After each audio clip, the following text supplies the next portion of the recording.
Carolina coming to visit Jacksonville and a coming out party for Trevor Lawrence, baby. All I'm hoping is the Panthers can get their season off the ground this year.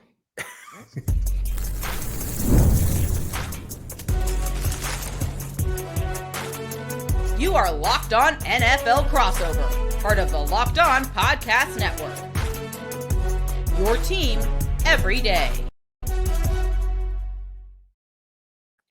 Tell the truth, because it is your team every day. We thank you for making us your first listen here on Locked On Jaguars, as well as Locked On Panthers. I am Tony Wiggins, and he is Julian Council, both credentialed members of the media for our respective teams.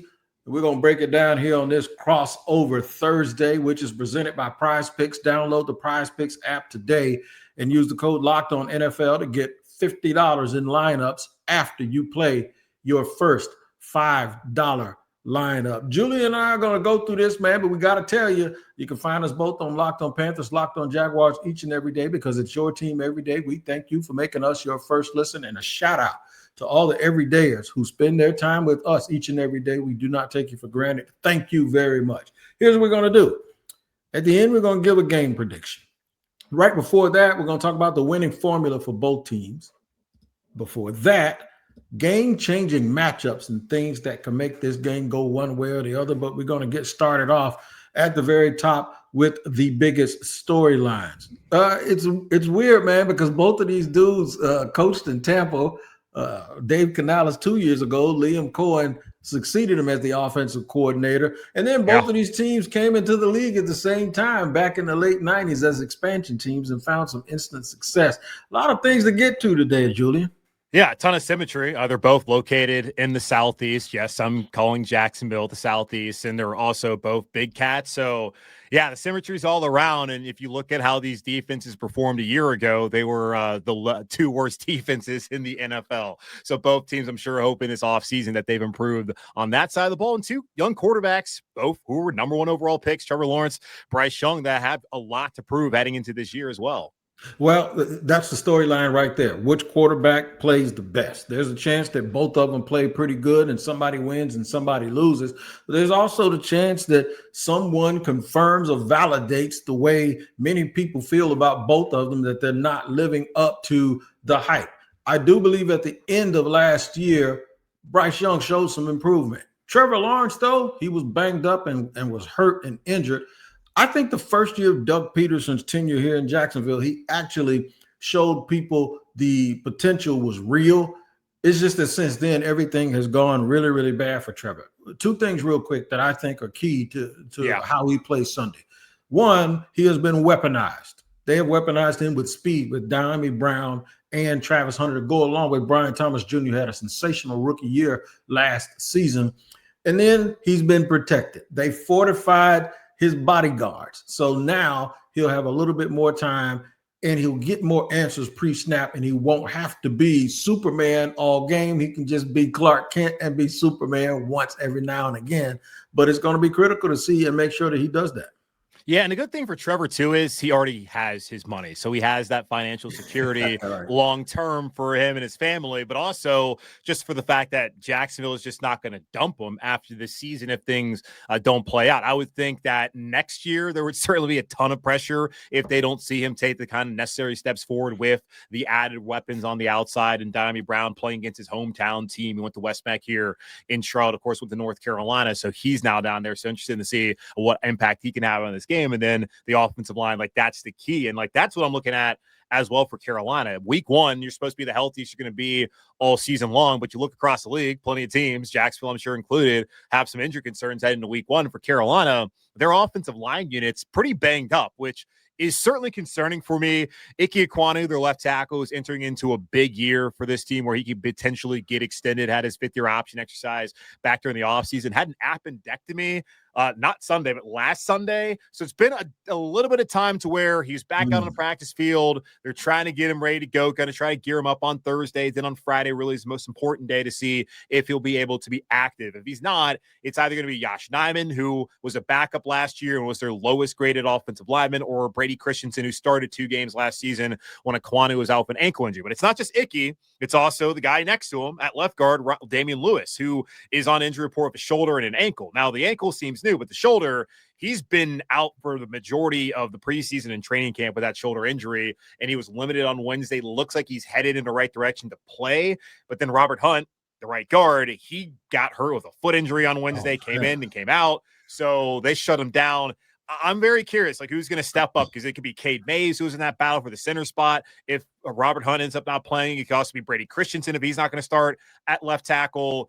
Bryce Young not having his offensive line fully ready to go week one, that could hurt him in the pocket, but also could hurt them in their run game, which I think could be really good this season as well. So that's certainly a concern for Carolina heading into week one.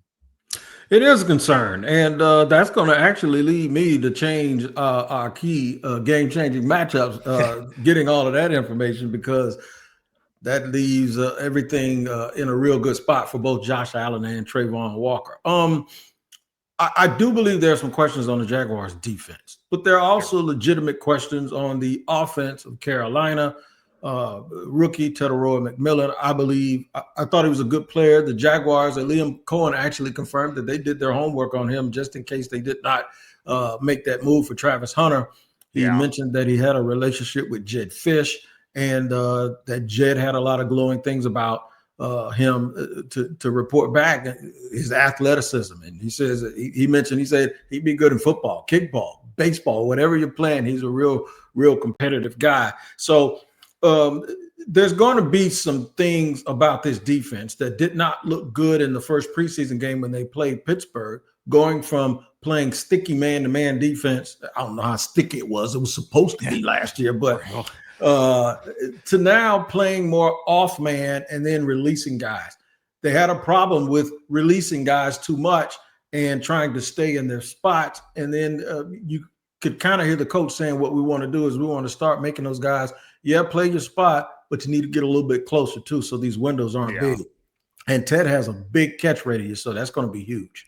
Yeah, and also you look at this with the 2 first-round picks. I mean, obviously Travis Hunter, I mean, that's when we get to the game on Sunday. Like, the broadcast crew is going to be obsessed over what he's able to do. And, like, look, I'm very interested as well as being someone who, like, followed him. I mean, you're a Florida State guy. You thought he was going to go to FSU. And I hate to bring up, bad stuff, but your guy Dion instead took him down to Jackson State. And then what he was able to do, granted, in the Pac-12, then the Big 12, but, like, crazy generational stuff. Like, I am excited to see Travis Hunter on Sunday. I'm thinking Panther fans are excited to see Travis Hunter on Sunday. I'm sure, obviously, the Jaguar fans can't wait, but it's going to be something that's going to be just beat to like the whole damn game. So like that matchup between him and Teteroy McMillan, we saw that twice when they were both in the Pac-12, then last year the Big 12 at Arizona and at Colorado respectively. And the wide receivers for Carolina is definitely a storyline heading into this game, aside from just the injuries on the offensive line, the questions as far as who's going to be available there.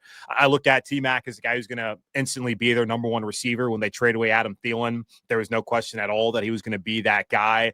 Xavier Legette entering into his second year. He was a first-round pick last year, and he had an up and down kind of season. You could argue that Jalen Coker, the other second-year wide receiver, who was actually starting off the season on IR with a quad injury, outplayed him as an undrafted free agent a year ago. So big year for XL to show what he can do in this offense. And I think the pressure's off of him being the number 2 and not having he's a first-round pick going to be the number 1 guy. When you're a top 10 pick like McMillan, you need to ball out, have stats like Malik Neighbors, maybe not that well, but look at Marvin Harrison Jr., look at Roma Dunze. Like, those are the guys that he's in the same category as. That's not who Xavier Legette is. And then Hunter Renfrow, he was cut, then he's brought back. And I got a lot of questions people were asking me when he got cut. Okay, he's going to come back. And then when Adam Thielen got traded away, it's like, is he going to come back? And didn't look like that was going to happen until Coker went down with that quad injury last Thursday. So now Hunter Renfrow, he's back in the fold. And this is a young receiver group that doesn't really have a lot of connection and experience to Bryce. Like, McMillan's never played in a game in the NFL. And then you look at Renfrow, he's not played with Bryce really in the first team that much at all, even during training camp. So I'm very curious to see what this, I think, talented, deep experience, not experience, but inexperienced Panthers wide receiver room can do with Bryce Young early on this season. And of course, throughout the season, especially when Coker gets back, but a lot of questions there with the lack of experience continuity there heading into this game against Jacksonville. Game-changing matchups going to come down to the trenches for me. We'll discuss that and more here in just a second on Locked On Jaguars, Locked On Carolina Panthers crossover.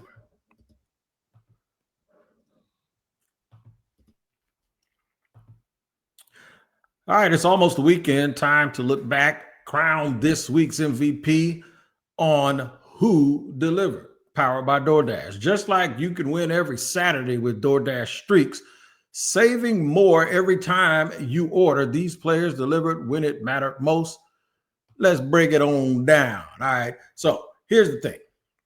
For the Jacksonville Jaguars, the winner, I believe, so far is both Travis Hunter and Trevor Lawrence. And the reason why I'm going to say this is because they made this great Adidas commercial where it's self-deprecating and it kind of takes a little look at the way Travis Hunter likes to get down and dance on the dance floor. So we haven't had a game yet, but just like when those players will deliver this Sunday for the Jaguars, DoorDash delivers your Saturdays with DoorDash streaks. You save every Saturday and Sunday, stack it up all season, and you could save up to $250, including $100 in DoorDash credits. Order this Saturday. Keep the streak alive. Fuel your game day only with DoorDash. Terms of play. Yeah. Moving and grooving here with my man Julian Council here on a crossover edition of Locked On Jaguars and Locked On Panthers. We mentioned some of the big storylines early. Now we'll get into game-changing matchups, and Julian set me up with a 50-mile-per-hour fastball. I'm going to tell you right now, if the Panthers are not healthy on the offensive line, one, they had a few questions, even though they have invested a lot of free agency and a lot of high draft picks. If they're not good in that spot, that bodes well for the Jacksonville Jaguars, because there was one little weakness I was worried about with Jacksonville, and that's stopping the run. They want to run it on offense, but they want to stop the run on defense. It makes it a lot easier for the Jacksonville Jaguars to keep the pressure that they want with guys hurting. Even if they play, you know how the league goes, man. There's only one or two plays a guy could get truly banged up. So for me, what you told me about your offensive line, the depth chart might get questioned a little bit, and that might make it easy for the Jaguars front seven. Yeah, and absolutely. And I think Damian Lewis is going to play the left guard. I'm not really super concerned about him. Robert Hunt, Dave Canales told us on Wednesday they'll have more later. And, well, we don't know right now as of this recording, which we're doing on Wednesday evening. So I would say right now, probably going to play.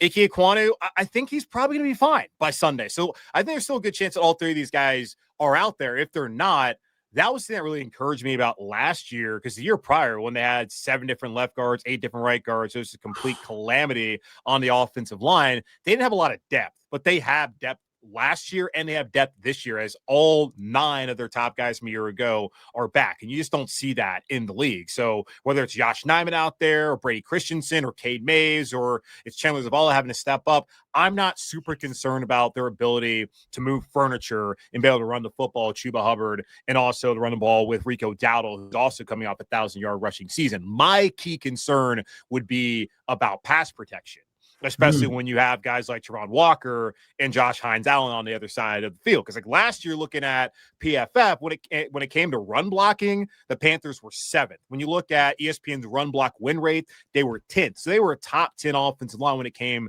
to running the football, moving the man in front of them. When it came to pass blocking, PFF had them at 14th, which is right there in the middle of the NFL.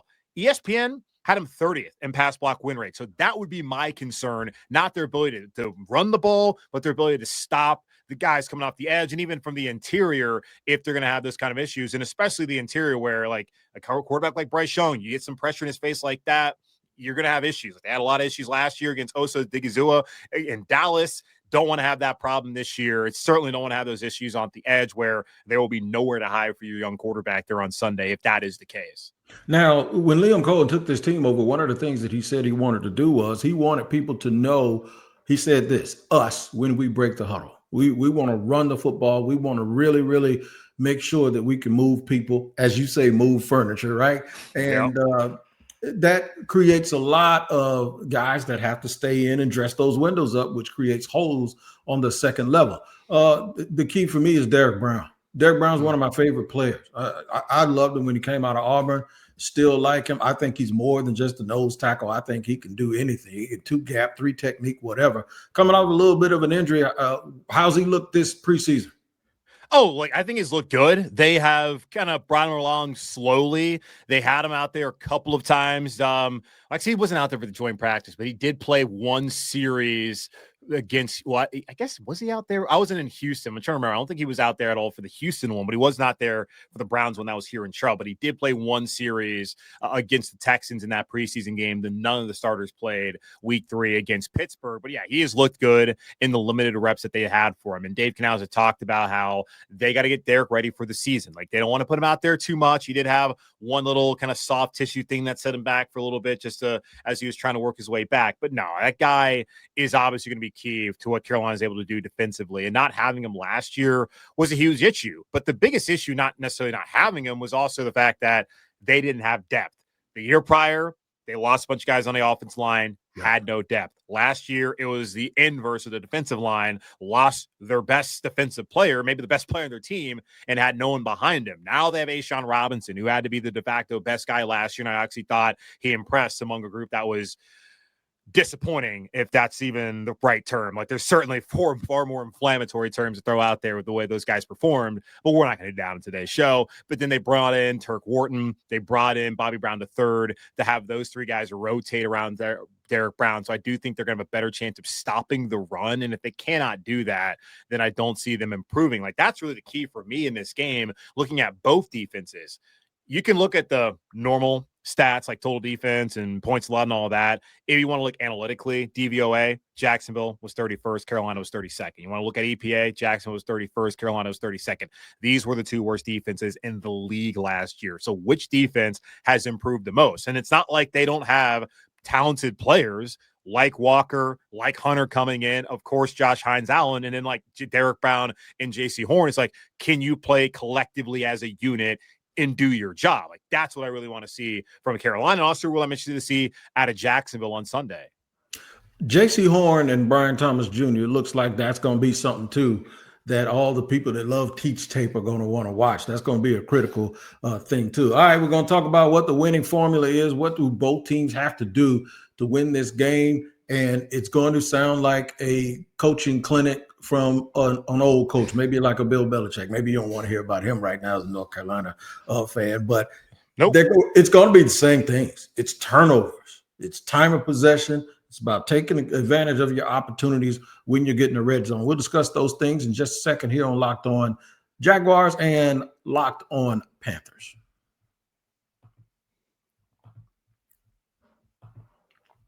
Mazda crafts cars for those who choose to do more than simply move. They follow what moves them every time they drive. And that's what makes Mazda stand out. They go beyond safety, style, and performance to deliver a driving experience that feels alive in every single detail. Mazda offers more than safety. It's won more 2025 top safety pick plus awards than anyone else as of August 2025. As an athlete focuses on detail, Mazda does the same, from metallic accents to hand-stitched Napa leather. It's the small details that make the big plays. And just like there's more to every player, there's more to a Mazda vehicle. Mazda, move and be moved. All right, today's show is sponsored and brought to you, obviously, by FanDuel. We've been talking about FanDuel for a long time, man. I love me some FanDuel, and the season is almost here, and FanDuel is making sure you're ready for kickoff with a can't-miss offer. Now, check this out. Right now, new customers can bet just $5. And if your bet wins, you'll get $300 in bonus bets to use across the app. I said $300 in bonus bets to use across the app. I love FanDuel because I can play it before the game, in the middle of the game, and then even catch some in-the-game action and still find my way to get some Skrilla in my pocket. So are you ready to play?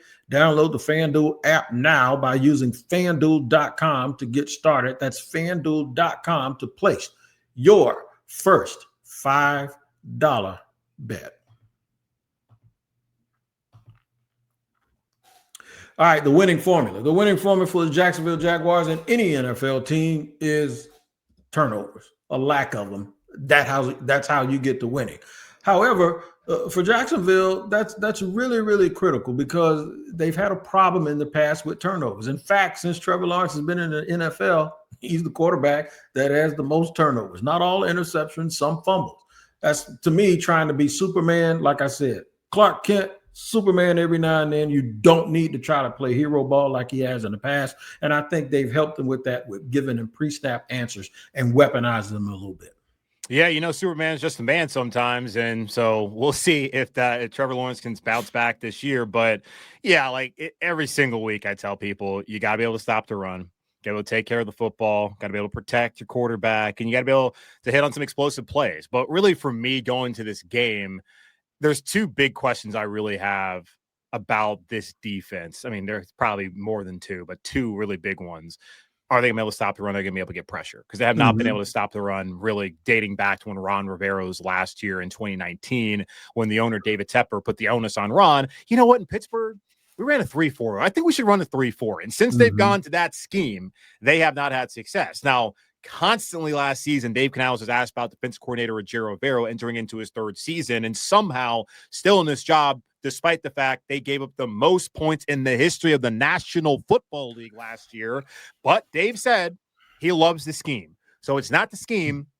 It's the players. It's the personnel. And do they have the personnel now to be able to stop the run? I think it's possible that they do with the additions that I mentioned earlier of Turk Wharton and a Bobby Brown III, and then bringing back Derek Brown healthy this year and having Ashawn Robinson. There really should not be much of an excuse for this team. Patrick Jones, the second as well, the edge rusher they brought in from Minnesota. He can set the edge and stop the run. Nick Scorton, who they drafted in the second round at A&M, he can also stop the run. They have to be able to do that, and the linebacker play must be better. So that's a key for me. You got to be able to put it on Trevor Lawrence because honestly, as you mentioned, he's going to put the ball in harm's way. And you have J.C. Horn on the back end. You have Teron Merrick you brought over. You have Mike Jackson. I feel good about what they have in the secondary. Maybe the other safety spot's a question mark. And then the other thing for me is, can you get pressure? Because they have not been able to do that. They moved on from Brian Burns to Jadeveon Clowney. He did well as far as when you look at PFF and ESPN pass rush win rate, but he's not on anybody's team right now because he's not a difference maker at this stage of his career. So do they have a difference maker? Can DJ Warren step up and be that? Can Scorton be that? Can Princely Iman-Mielon, the former Florida Gator, Ole Miss Rebel, can he be able to do that? That's what I need to see from this team. I'm not super concerned about what the offense can do. If they can just play the way but Bryce Young played the last season, but get an ability on defense to stop the run and get after the passer, those are the two things I want to see from them on Sunday. The Jaguars are very, very lengthy. And if they're going to win, I'm a fan of Bryce Young. I'm not necessarily a fan of really, really short quarterbacks, and he is very small. Sure. I used to sit there and say Drew Brees, and I might be making Drew Brees upset by saying they're about the same height.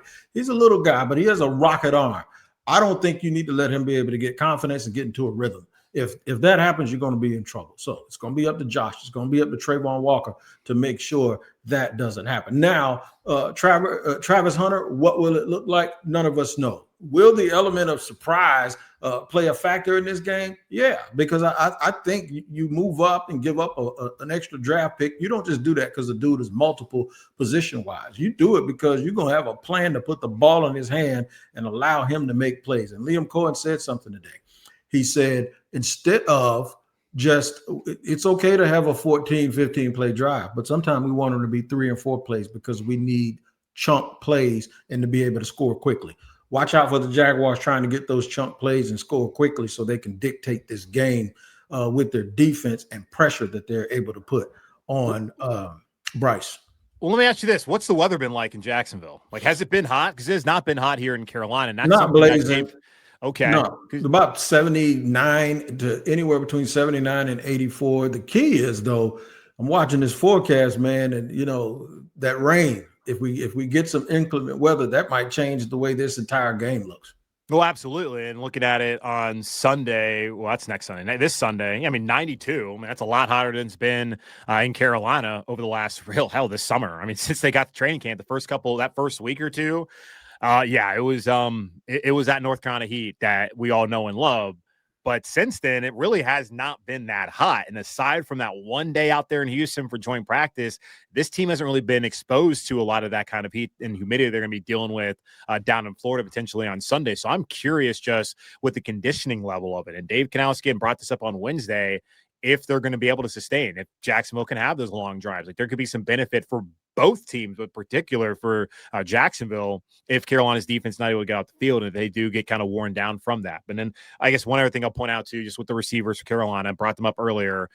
Can they get separation? Hunter Renfrow, no question about that. That's what he does. Like he has a PhD in getting open when it comes to his route running here in the NFL and back in college at Clemson. McMillan, that was a big question for him coming out of the draft process. We finally get to see it now on Sunday. Xavier Legette didn't have the best separation grades looking at next-gen stats last year. So those guys have to get open for Bryce Young, especially, again, with the lack of continuity there overall at that top trio of wide receivers, and then going up against a defense that's going to really be able to try to get after Bryce Young, especially with the questions there potentially at left tackle, whether Ike Kwanu is going to play or not. So one last thing I'm kind of looking at for Carolina if they're going to have success and win this game on Sunday. You just gave me another matchup. Hunter Renfrow, Jordan Lewis. Jordan Lewis was the first guy the Jaguars signed in free agency, and he was the dude that they circled and they penciled because James Gladstone said that they had been looking at him, trying to figure out ways when he was with the Rams to put him on that team. All right, with a quick prediction, I'm going to go Jacksonville 32, Carolina 17. Wow. The line over at FanDuel, our friends over there, is 3.5. That's what they have for Jacksonville. Home favorites, of course. I don't have a prediction. I'm not doing it. I don't really have time for someone yelling at me. Yeah, fine. Yeah, I'm a coward. I admit it, whatever, freely. But I do think it will be a close game. And I'm expecting there to be points because I'm going to have to see it with Carolina's defense. And I'm guessing you're probably need to see it with Jacksonville's defense as well to really believe that they're going to be able to get out the field consistently. So I do think that this can be a decently high scoring game with both teams scoring into the 20s, maybe even like 28 plus points. So yeah, we'll see. I think it should be an exciting one. And for Carolina, can they get their season off the ground? They started off 1-7 last year, 0-6 a year prior to that. It's been a minute since they won a season opener. Have not won a season opener since they had Sam Darnold as their quarterback back in 2021, his revenge game against the New York Jets, who were fully justified in moving on from him. So that was the last time Carolina won a won a opener to start off the season. Can they do that on Sunday? We'll see. We got a kicker. The reason why you get to a number like 32 is because you think they're going to kick a lot of field goals. Cam Little kicked the 70-yarder in preseason. And then he kicked another one that was like 59 yards. So that would be like a guy playing in Charlotte and being able to kick it from Fort Mill, South Carolina. Look at me knowing all about Look at that geography. Look, come on, man. Come on down 77. I know I've been up and down some streets now. That's what I do, dog. Shout out York County. Yeah, look at you. You went a little deep on me now, calling it York County. Yeah, man. But I think what happens is you get a dude that can kick it like that, and every time that little red line that you see on TV is going to be on like the 48-yard line of Carolina. That's just how this dude rolls, man. All right, so this is the first week. It's not too late to binge watch all of the Locked On Division previews. Make sure you peek those out. In this case, both South divisions in the AFC and the NFC. Be the most informed NFL fan in 8-episode series, bringing you every division winner, breakout star, and Super Bowl contender. Find the link in the description to the Locked On NFL playlist on YouTube, part of the Locked On Podcast Network, your team every day. Julian Council, great to have you here. My people that watch Locked On Jaguars don't see you often. I see you every Monday on Locked On NFL, so I guess I'll see you a day after the game, man. We don't take for granted, once again, your presence here with us on both of our shows. We thank you and we appreciate you for being here with us. We'll see you next time on both Locked On Jaguars and Locked On Panthers.